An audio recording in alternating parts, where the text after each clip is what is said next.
Hi, good evening friends, especially postgraduate students of MD Anesthesiology preparing for their final exams. For them, I am going to speak something about perioperative pulmonary complications. This is a very interesting topic. It can be asked during your theory as well as during Viva. So whenever we talk about this topic, PPC, perioperative pulmonary complication, the first thing which comes to my mind is ARISCAT. Now, what is this ARISCAT? It's an acronym for Assess Respiratory Risk in Surgical Patients in Catalonia. Now, don't be confused with catatonia, which is muscular rigidity during schizophrenia or schizophrenia. There is nothing to do with catatonia, it is Catalonia. Catalonia is autonomous body of Spain. So that is it. And they have formulated certain score which has to be taken into consideration for knowing the morbidity risk factors with perioperative pulmonary complications. Well, what are those? If the age is more than 50 years, positive cough test, presence of nasogastric tube and intraoperative pulmonary complications, etc. I'll go much more into the depth of it a bit later.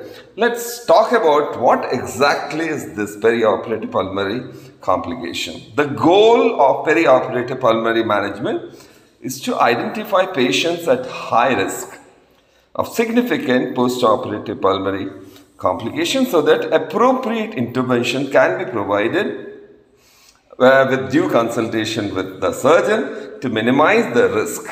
That's the purpose of the entire discussion. Interesting thing, what are the pulmonary complications which can be thought of, which can occur in what type of patients with what problems?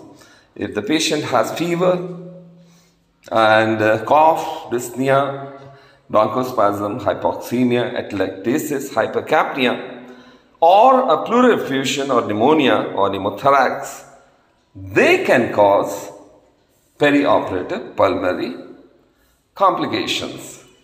So, PPC, including, as I said, pneumonia, pneumothorax, all this can cause postoperative ventilatory failure.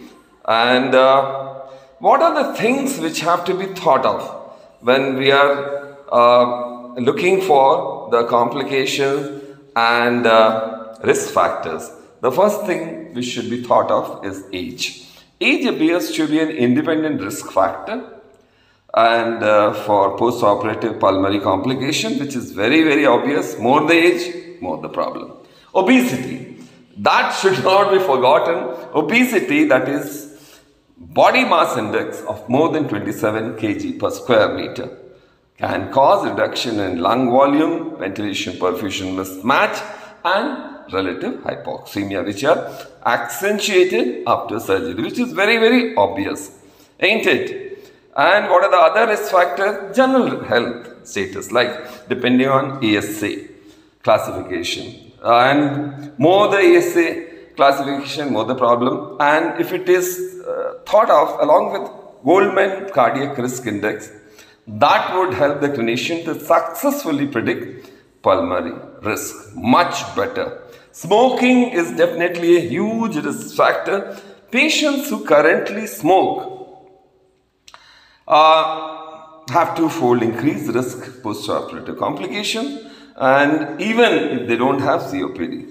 So smoking is a huge hazard.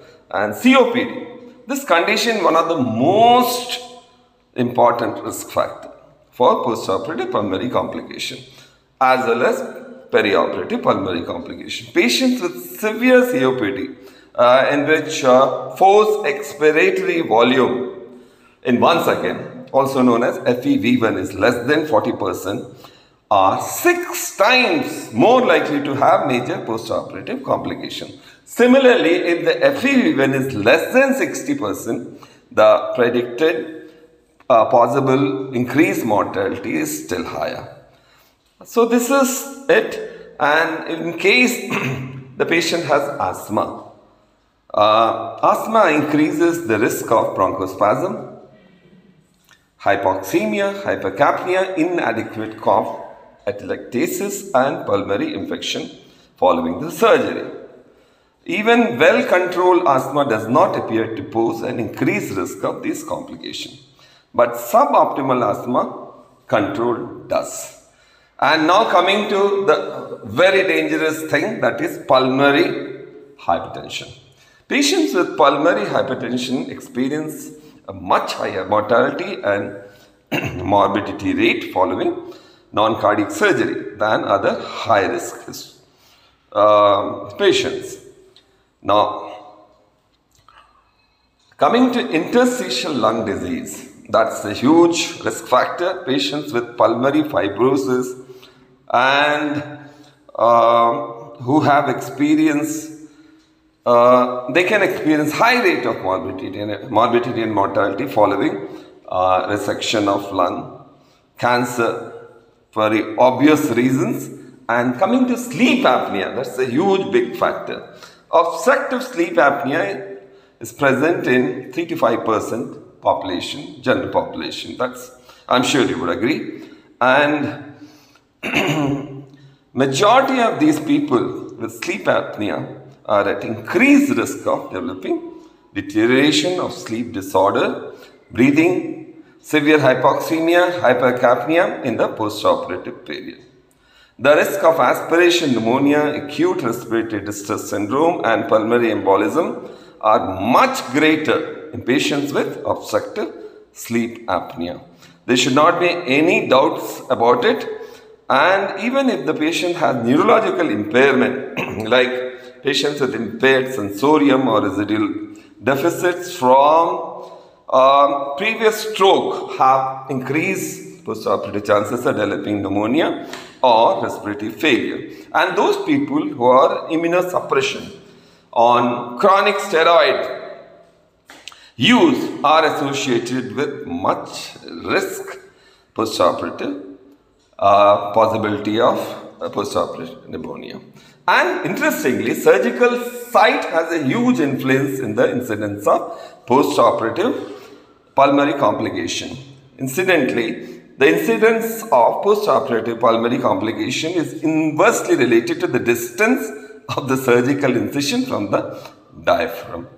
And one more thing, duration of surgery. Patients undergoing procedures lasting for longer than 3 to 4 hours have a higher incidence of pulmonary complication.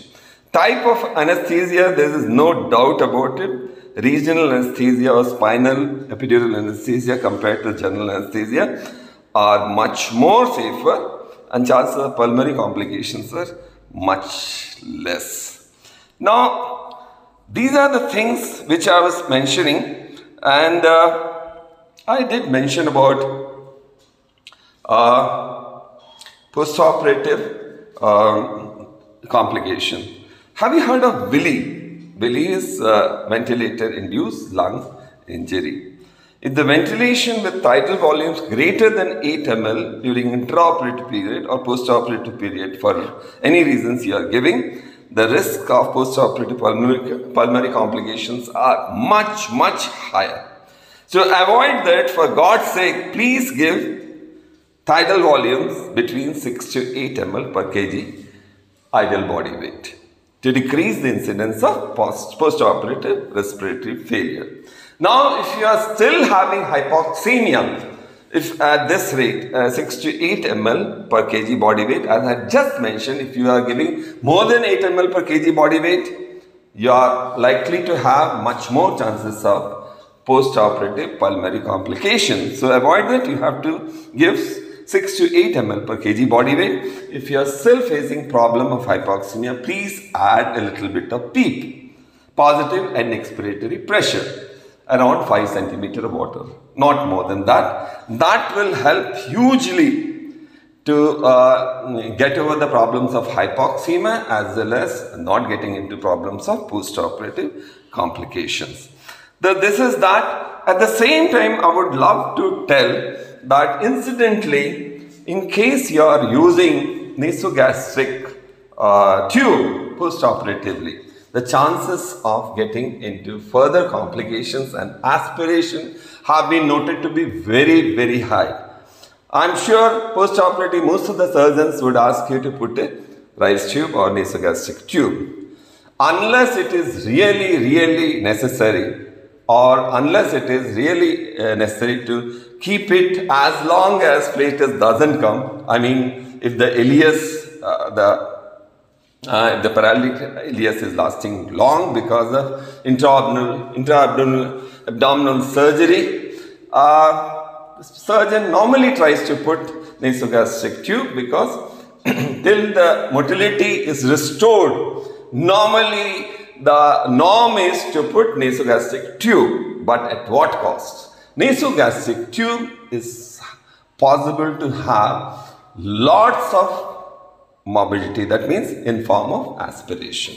The chances of aspiration is very high in presence of nasogastric tube. So think twice how long and whether it is really necessary, only then you put nasogastric tube, because the chances of aspiration is very high. Thanks for patient listening. I hope this was a bit useful. Until next discussion of one of those anesthesia topic. Until then, take care. Goodbye. This is Colonel Pradeep Pendyala, Professor of Anesthesiology at Ashram Medical College, Eluru City of Andhra Pradesh, India. Bye-bye. Take care.